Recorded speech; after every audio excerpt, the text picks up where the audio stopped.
right, we're here with Fred Harbor. He's a pastor of Vision for Wilmington Ministries, and he's doing an outreach right here. We just want him to explain a little bit what he's doing here, exactly how he's reaching the youth in the community and the streets of Wilmington. Yeah, we're right here at the Ambassador Hotel, you know, and what we do here, we do a sidewalk Sunday school, and the thing that we do here is we try to reach the young people on this block. There's a lot of not homeless people, but people that are borderline living in hotels here with their families, and also there's a lot of single parents on the street. So what we actually doing, we're trying to reach them for Christ. Amen. We're trying to plant in the young people's hearts Jesus Christ. I actually call our program is a drug prevention and gang prevention program. You know, the young kids are like sponges, and what they're learning at their early ages is what they're going to be living out through the rest of their lives. So we just want to take advantage of the opportunity to plant Jesus Christ into their heart a little bit. I want to quote a verse here first before we go any farther. It's in James chapter 1, verse 26 and 27, which says, if any man amongst you seem to be religious and bridle not his tongue, says, but deceive his own heart, this man's religion is in vain. It says, pure religion and undefiled before God and his Father is this, to visit the fatherless and widows in their affliction, and to keep himself unspotted from the world.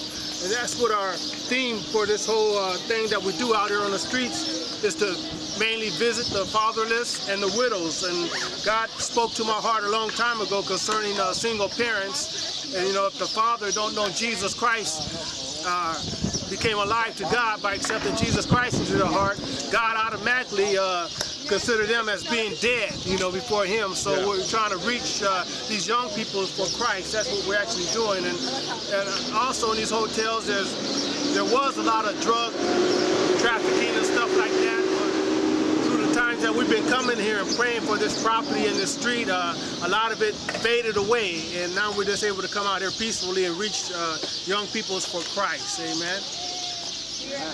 So what kind of activities are you doing here with the kids today? Today we're gonna, first of all, we start off by having a Christian rapper come in and do a couple of songs. Actually, we start off with prayer. Let me take that back. Yeah, okay. We want to start with prayer and get the kids involved. And there's a theme song that they like hearing, that is Going Into the Enemy Camp.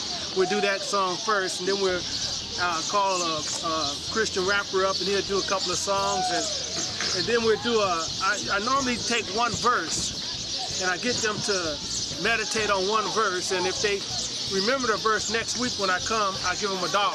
You know, but I focus on one verse. The whole message is around one verse to really get it into their heart. You know, so it's been working. You know, kids are getting excited about coming out here. You know, and everything like that. And I also try to, on other days, we go out witnessing and stuff like that, and go over to Compton, pass out 400 or so tracts. Okay. And then we come here on Wednesdays. This hotel, it's about 80 rooms or so in this hotel. Then the hotel across the street over there is about maybe 30 or so. So we come out and pass out lunches. Oh, okay. Every Wednesday. That's good. And so my whole thing is that if we could get other churches involved doing this, I would say, because the churches are the most powerful organization in any city, if they could come together and agree on one certain thing. And that certain thing I'm talking about is churches adopting hotels and motels and just going there once a week with lunches and praying for the tenants of whoever's living there at the time, and you know, just setting an example in their city. That's something that, you know, all churches should be able to get involved and start doing some type of outreach, because I'm sure every church has somebody with the tenacity that want to hit the streets if they have the, you know, opportunity and a purpose to do so, right? Yes. So as we go along, Brother Frank and Dave, they're going to film a little bit of what we're going to be doing, so I hope you be blessed, okay? Amen.